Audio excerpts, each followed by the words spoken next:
Nós estamos diante da mesa do Senhor e nós estamos celebrando a nossa aliança com Cristo. E eu acho oportuno nós meditarmos um pouco sobre essa renovação de aliança. E aí eu queria ler esse texto de Josué, no capítulo 24, a partir do versículo 14. Diz assim: agora, pois, temei ao Senhor, e servi-o com sinceridade e com verdade. Deitai fora os deuses aos quais serviram os vossos pais, além do rio e no Egito, e servi ao Senhor.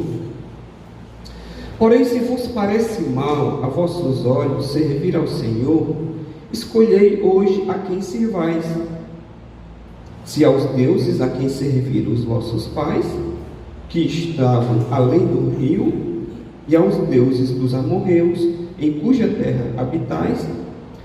Porém, eu e minha casa serviremos ao Senhor.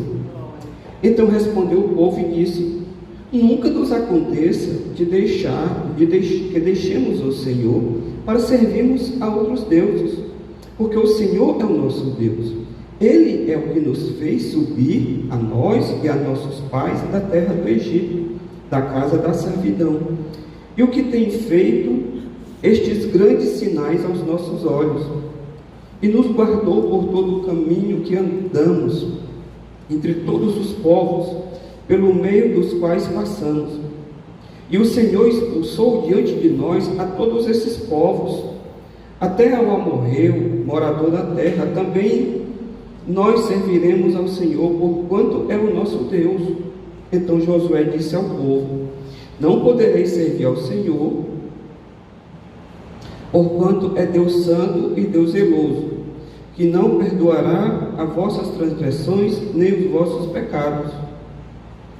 Se deixardes ao Senhor e servirdes a deuses estranhos, então Ele se tornará e vos fará mal e vos consumirá depois de vos ter feito bem. Então disse o povo a Josué: não, antes ao Senhor serviremos. E Josué disse ao povo: sois testemunhas contra vós mesmos de que escolheste ao Senhor para o servir. E disseram: somos testemunhas. Deitai, pois, agora fora os deuses estranhos que há no meio de vós, e inclinai o vosso coração ao Senhor, Deus de Israel.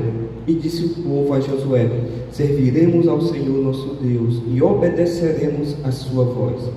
Assim, naquele dia, fez Josué aliança com o povo e lhe pôs por estatuto e direito em Siquém.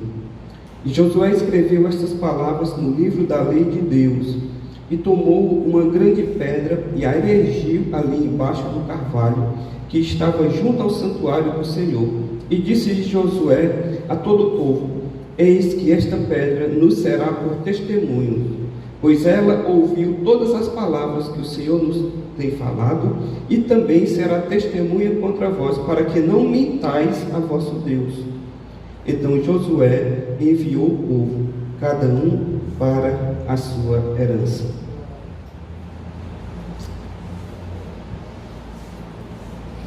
Aqui há uma renovação da aliança do povo com o Senhor. O povo se estabelece na terra e Josué diz: bom, agora é a hora da verdade. A gente está conquistando a terra, todo mundo está se aquietando no seu lugar para viver a sua vida, e é um momento de vocês tomarem uma decisão. Qual é a decisão? Vocês vão querer servir mesmo ao Senhor, que nos tirou do Egito, que nos trouxe até aqui? Ou vocês vão querer servir aos deuses dos povos da terra que nós estamos conquistando, ou os deuses do Egito que vocês se acostumaram a conhecer? E Josué faz uma decisão e diz: olha, independente do que vocês disserem, eu já tenho a minha decisão. Eu e a minha casa vamos servir ao Senhor. Agora eu preciso que vocês se manifestem. E eles dizem: não, nós temos visto as maravilhas que Deus tem feito no nosso meio. Nós com certeza iremos servir ao Senhor. Então Josué diz: então joguem fora, deitai fora os deuses, tanto os do Egito quanto os dessa terra, e sirvam ao Senhor. Ali era um momento de renovação de aliança, em que o povo tomou a decisão de servir ao Senhor. Mas a gente sabe que o povo de Israel nunca foi totalmente fiel à aliança. Por quê?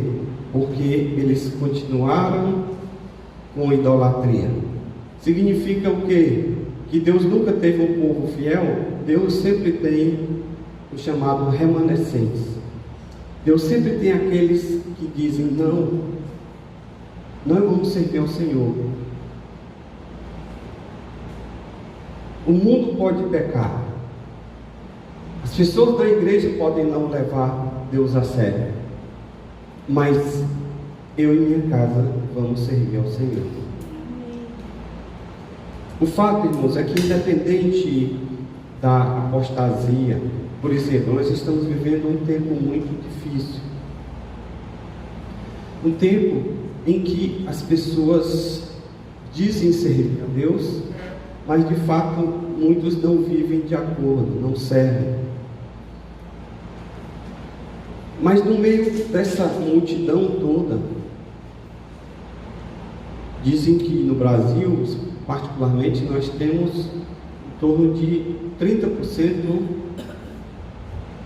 da população, aliás, mais de 30% da população, parece que já em 40% da população que se diz cristã.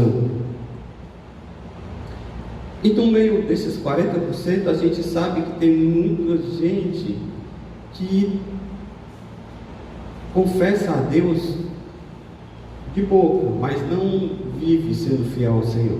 Mas no meio desses 40% também tem gente que leva a Deus a sério, procura andar nos caminhos do Senhor. Então, o fato é que Deus sempre tem os remanescentes. Quando Elias ele foi enfrentar os profetas de Baal, ele achava que só tinha ele que era fiel a Deus. E o Senhor disse: não, peraí, eu tenho mais 7.000 ainda que não se dobraram a Baal. Você não está só não, Elias. Eu sempre tenho na terra um povo que me adora, e que me ama e que me serve. Então, eu queria conclamar você nessa manhã a que você estivesse entre os fiéis da terra, para que você estivesse entre esses que amam ao Senhor, entre esses que dizem: olha, eu não quero saber se a igreja está em crise moral, se não há ética na liderança, ou se alguns cristãos não vivem de acordo. Eu tenho a minha decisão, eu e a minha casa vamos servir ao Senhor, porque eu quero ser encontrado fiel. A Bíblia diz: porventura achará o Filho de Deus fé na terra quando retornar?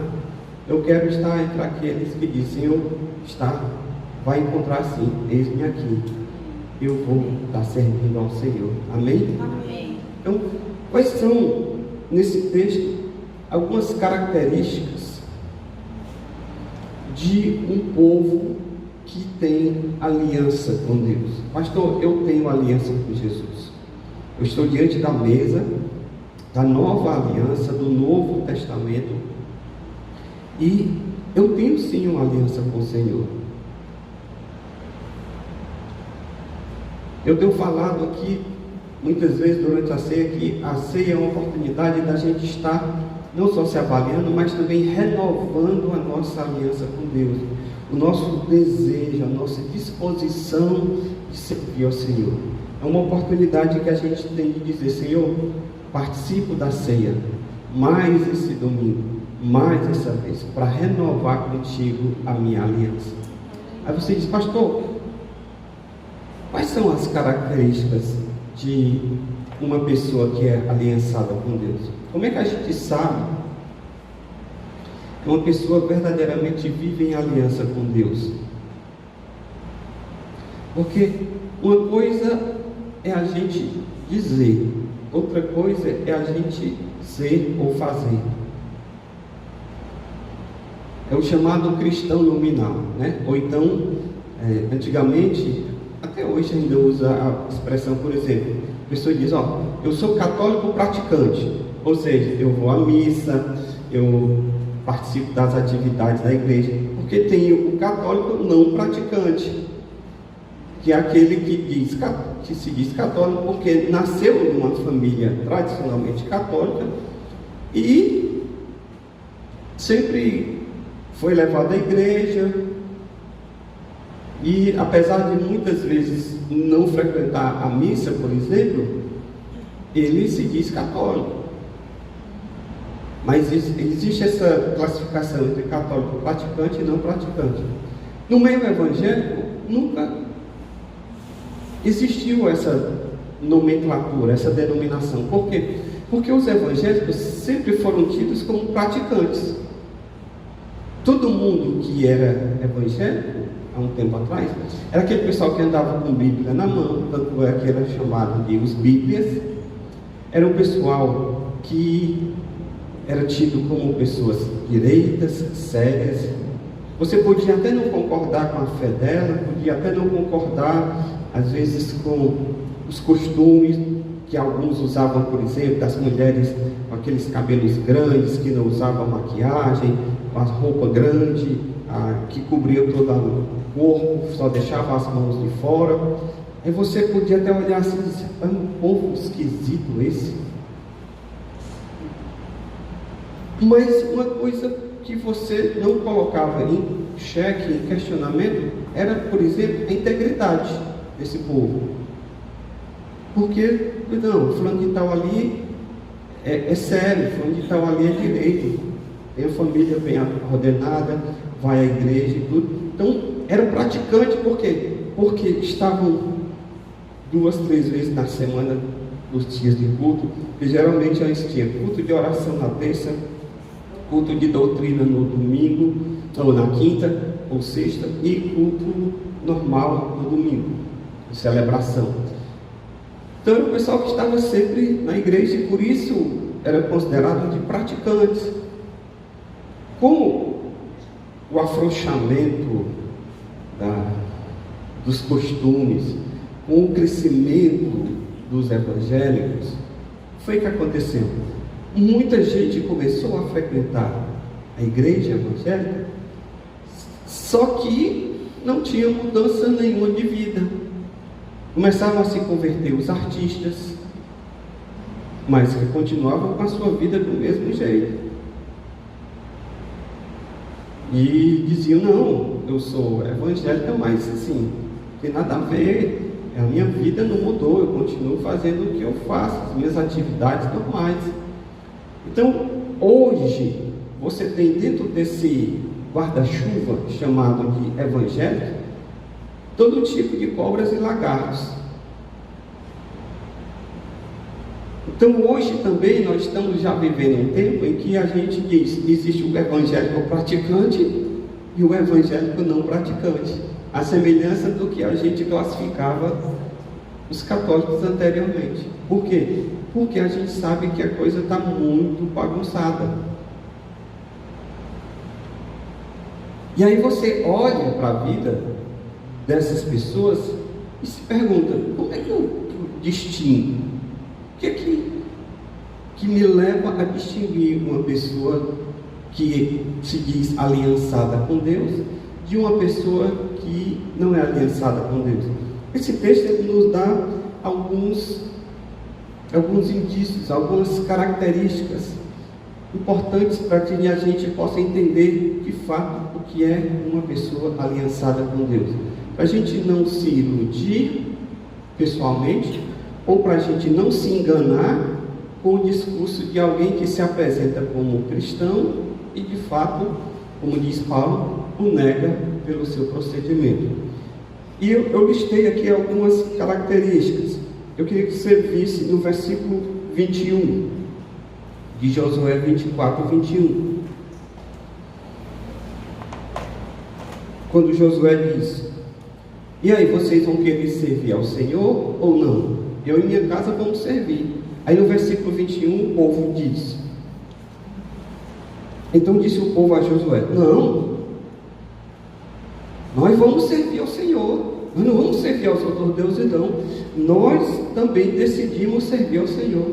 Então a primeira característica que eu queria destacar aqui de uma pessoa aliançada com Deus é que essa pessoa, ela tem disposição de servir a Deus voluntariamente. Ela não vai por obrigação, ela não está servindo a Deus porque está sendo forçada. Josué deu a opção.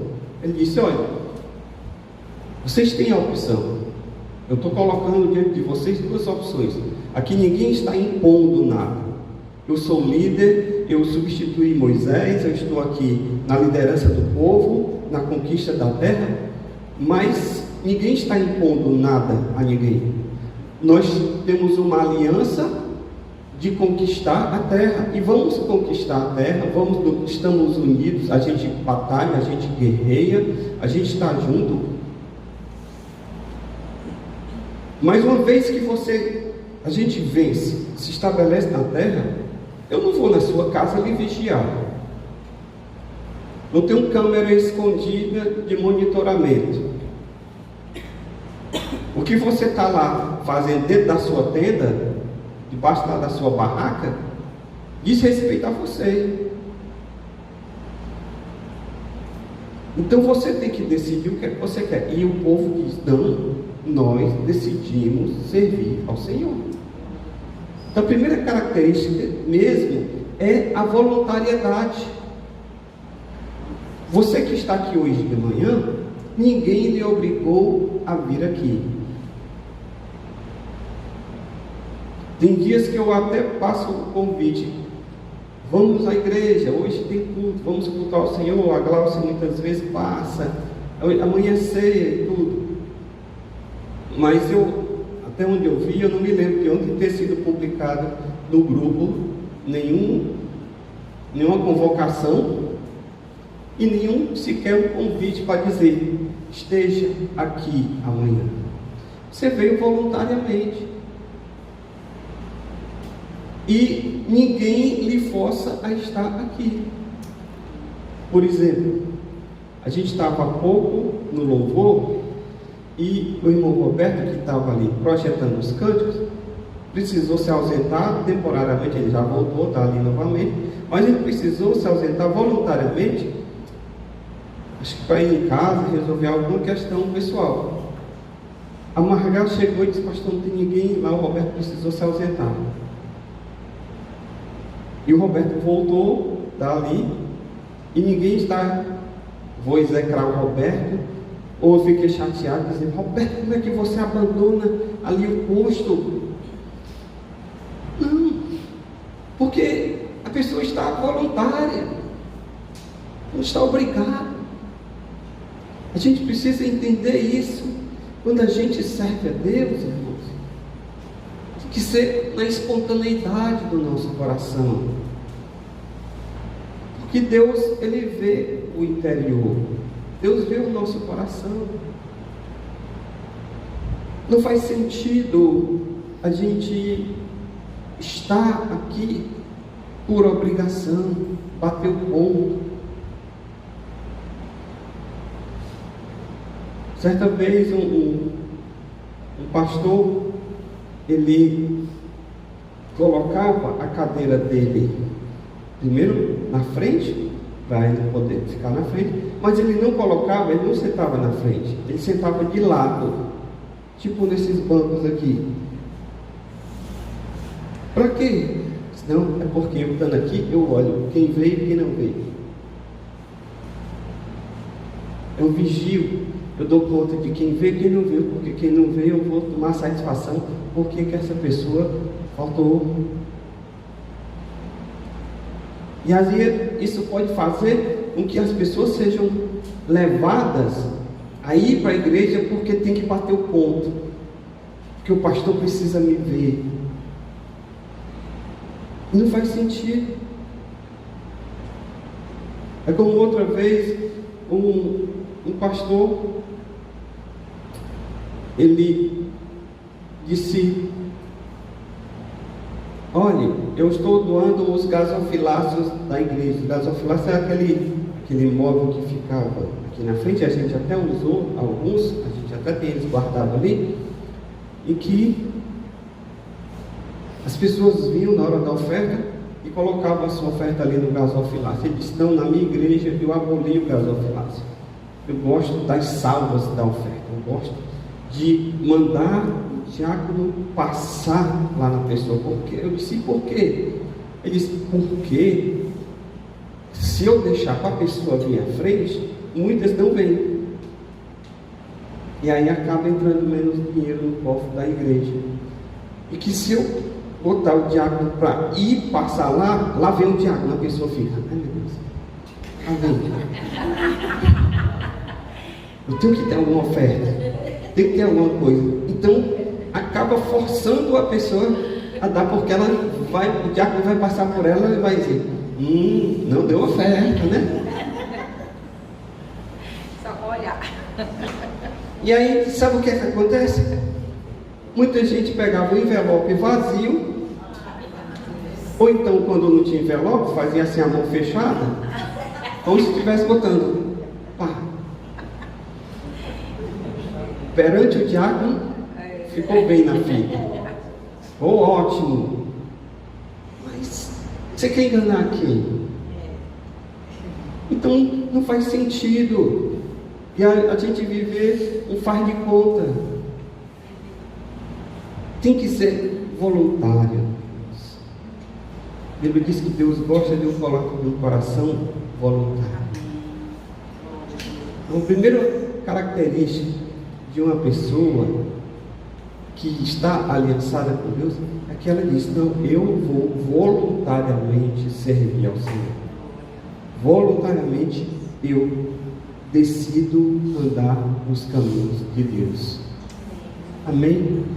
Porque Deus não quer obrigação da sua parte. O Senhor diz: misericórdia quero e não sacrifício. Qual foi o erro de Israel? Foi exatamente esse, de não entender e de desvirtuar, por exemplo, o sistema de sacrifício. Deus havia estabelecido o sacrifício de animais. Por quê?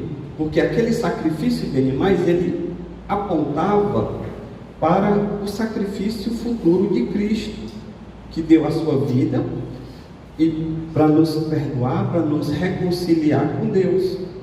Só que no Antigo Testamento, o sacrifício de animais era uma espécie de um tipo de Cristo, daquele sacrifício que Cristo iria fazer no futuro.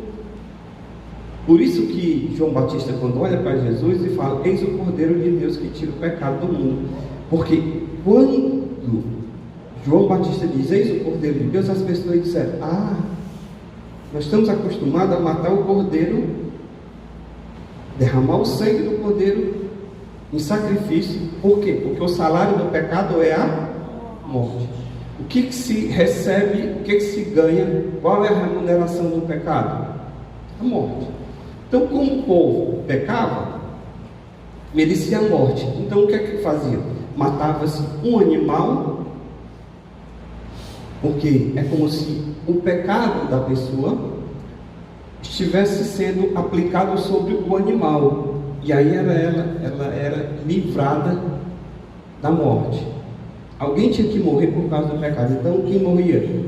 O animal, no lugar do ser humano que havia pecado. Por isso que Cristo é o Cordeiro de Deus que tira o pecado. Jesus teve que morrer porque Ele levou sobre si o castigo da transgressão nossa. Por isso que Isaías disse: o castigo que nos traz a paz estava sobre os seus ombros. Pelas suas pisaduras nós fomos sarados. Então Deus havia estabelecido o sacrifício de animais como uma forma temporária de proporcionar o perdão de pecados. E o povo não entendeu isso. E começou a fazer os sacrifícios, e aquilo se tornou um ritual.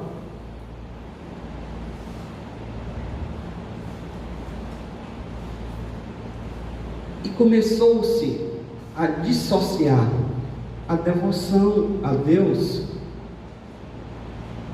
de uma vida reta. Não, eu faço o sacrifício, eu pego aqui, depois eu vou ali no sacerdote, eu tenho dinheiro, pago o sacrifício, ele faz e fica tudo resolvido. E o Senhor disse: olha, misericórdia eu quero amor, eu quero que o coração esteja com o miserável, que é você, eu quero sacrifício. E foi exatamente por não entender isso que se perdeu a voluntariedade, que se perdeu o sentido de servir a Deus. Tanto é que Deus não quer sacrifícios, que Jesus uma vez ele entrou no templo e a Bíblia diz que ele expulsou os cambistas, os vendilhões do templo. Como é que acontecia no tempo de Jesus? As pessoas vinham de todos os lugares de Israel para Jerusalém, que era a capital, para celebrar a festa da Páscoa, que se matava um cordeiro, que se matava um animal em sacrifício para aquela família. Eles vinham, traziam o animal, o sacerdote matava, derramava o sangue, tirava uma parte para ele e outra parte devolvia para a família. E a família ia, assava o animal e se reunia e ceava e celebrava a Páscoa, lembrando aquela saída do Egito, a última noite. Só que você vir viajar 30, 40 quilômetros de distância, lá de uma cidade para Jerusalém, amarrar, trazendo uma ovelha aqui, dava trabalho. Então o que foi que os sacerdotes fizeram? Não, vamos fazer o seguinte: daqui o templo, ao lado do templo a gente cria um curral e nós vamos vender o animal. Então a pessoa chegar aqui, ela não precisa vir se deslocando, trazer esse animal até aqui. Ela vem, viaja, porque a viagem já é difícil em si mesmo, não tinha um carro. E ela chega aqui no templo e ela diz: olha, eu vim participar da festa e eu quero comprar um animal para oferecer como sacrifício. Os sacerdotes, ou os amigos dos sacerdotes, pegavam e vendiam aquele animal por um preço mais acima do que o valor de mercado, porque a pessoa não tinha opção. E aí ela comprava, pagava pela comodidade de não ter que estar trazendo o animal. Pagava, fazia o sacrifício, celebrava a Páscoa e ia embora. E o que foi por que Jesus condenou? Porque perdeu-se o sentido. Primeiro porque estava havendo exploração pelo sacerdócio ou pelos amigos do sacerdote, digamos, os credenciados a venderem, e o sacerdote lucrava, as pessoas que vendiam lucravam, e aquilo virou um comércio em torno da adoração a Deus. E Jesus saiu expulsando e disse: olha, a casa do meu pai não será lugar de comércio, a casa do meu pai será chamada casa de oração.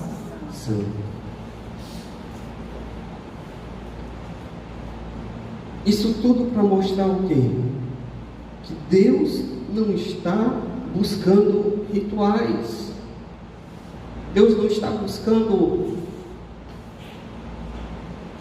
que simplesmente uma coisa se estabeleça e todo mundo fique fazendo aquilo e perca o sentido por que está fazendo, perca a noção do que está fazendo, e aí comece a agir no que eu chamo de automático.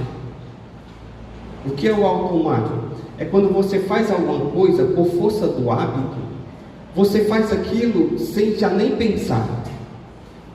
Você já se deu conta, por exemplo, de que tem alguma coisa que você já está tão acostumado a fazer, que você vai no automático, que você nem se dá conta por que você está fazendo?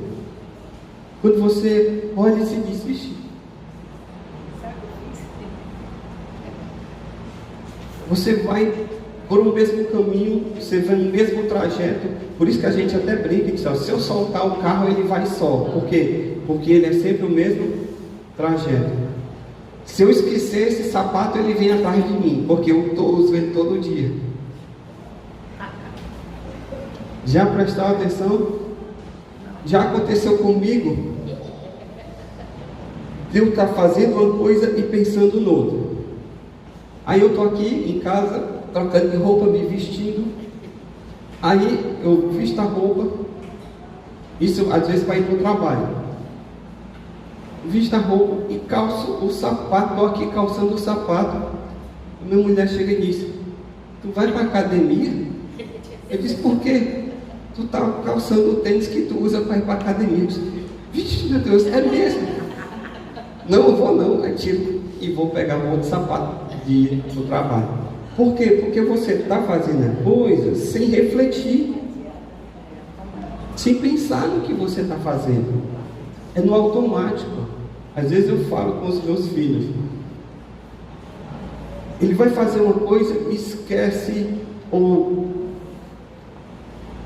tinha uma coisa para fazer antes e não fez. Aí eu disse, sabe o que é isso? Está agindo no automático. Pense antes, se programe. Eu vou fazer isso, então se programe, porque depois fica complicado. Então, com relação a Deus, nós não podemos ser diferentes, nós não podemos agir no automático, nós não podemos fazer as coisas sem entendimento. O apóstolo Pedro, ele disse o seguinte, estejam preparados para responder a todo aquele que pedir a razão da fé que há em vós. Pedro diz, olha, se uma pessoa chegar para você e perguntar, por que você serve a Deus? Por que você vem à igreja? Por que você participa? Por que você faz o que você faz? Sabe que eu nunca tinha pensado? Porque é mesmo, hein?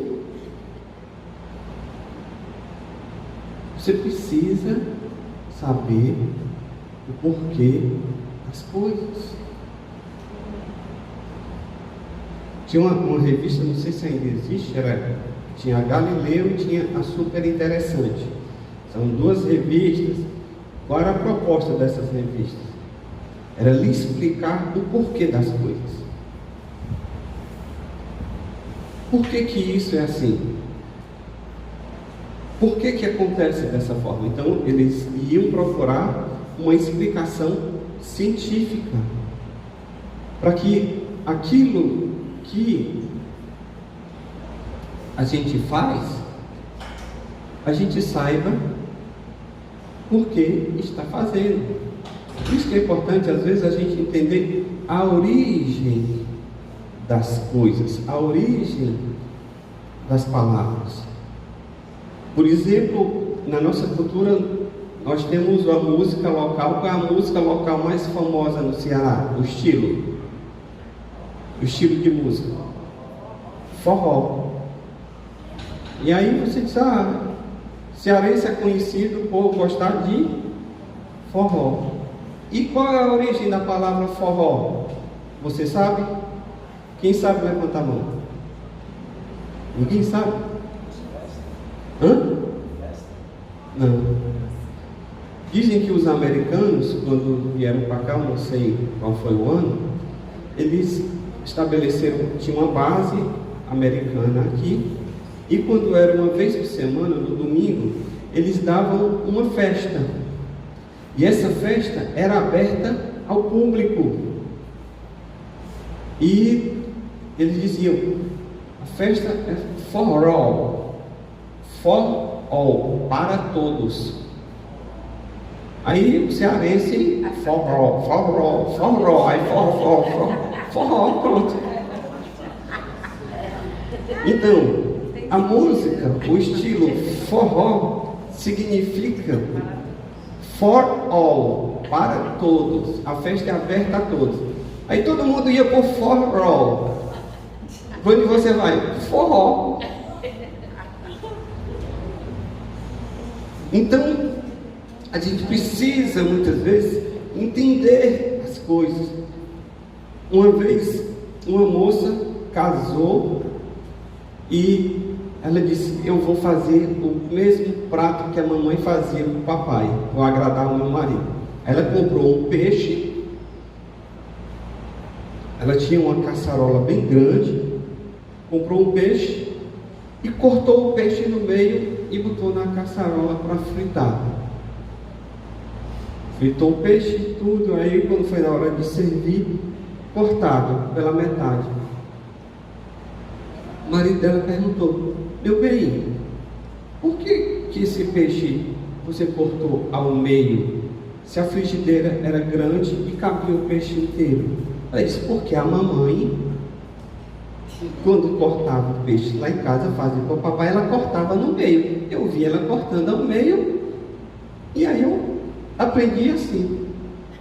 E aí quando foi um dia ela visitando a mãe, disse, mãe, me responda uma coisa, por que quando a senhora ia fritar o peixe, a senhora cortava no meio? Ela disse, minha filha, é porque você sabe que a gente sempre viveu com dificuldade. A caçarola daqui de casa era pequena, ela não cabia o peixe inteiro, então eu tinha que cortar no meio e fritar uma metade, depois fritava outra metade. Aí ela disse, ai, quer dizer que era por isso? Ela disse, era por isso mesmo. Aí ela disse, mas eu não preciso, que a minha caçarola é grande. Ela disse, então eu faço o peixe inteiro. Isso são dois exemplos para você perceber, entender que muitas vezes a gente faz as coisas sem saber por quê, no automático. E com relação a Deus, a gente não pode agir no automático. A gente não pode fazer assim. A gente precisa saber por que está fazendo.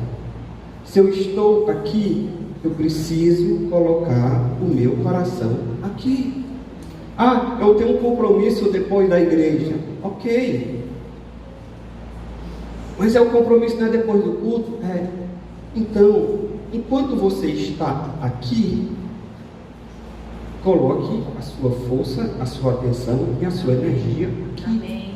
Amém? O Rick Warren, eu quero encerrar dizendo uma frase dele. Ele disse, olha, existe algo, apenas uma coisa que Deus não tem, a não ser que você dê para Ele. Como assim? Deus não é dono de tudo? Deus não tem tudo? Como é que existe uma coisa que eu tenho e que eu dou para Deus, e que se eu não der, Deus não vai ter? E aí ele diz, é a sua atenção. É a única coisa que você tem, que você pode dar para Deus, e se você não der, Ele não vai ter. É a sua atenção. Então, se eu estou para cultuar a Deus como parte da minha voluntariedade, tem a minha atenção, a minha entrega. Adora a Deus de todo o teu coração, de toda a tua alma, de todas as tuas forças. Isso envolve o quê? Concentração, entrega. Então, que você possa entender isso.